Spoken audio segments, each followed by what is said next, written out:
ওনাদের মরহুম পিতা সৈয়দউদ্দিন সাহেব সহ ওনার বড় ভাই সৈয়দ মোহাম্মদ কায়সার সাহেব সহ ওনাদের সবাই ফ্যামিলি সবাই মাধবপুর উপজেলা তথা সোনাগাঁও উপজেলা উন্নয়নের রূপকার।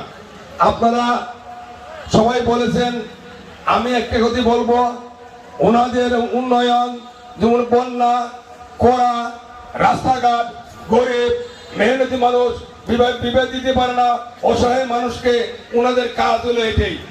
আমরা ওনাদেরকে সবকিছু আনতে পারতেছি, ওনাদেরকে আমরা কিছু দিতে পারি নাই।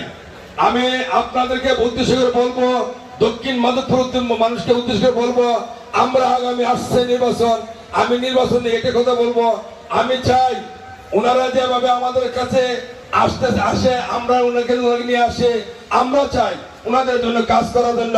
আশা করি আমরা সবাই মিলেমিশে ওনার জন্য কাজ করব, একত্রিত করে কাজ করব, ইনশাল্লাহ সফল হবো ইনশাল্লাহ। সবাইকে ধন্যবাদ শেষ করছি। আল্লাহ হাফেজ। আসসালামু আলাইকুম ওয়া রাহমাতুল্লাহি ওয়া বারাকাতুহু।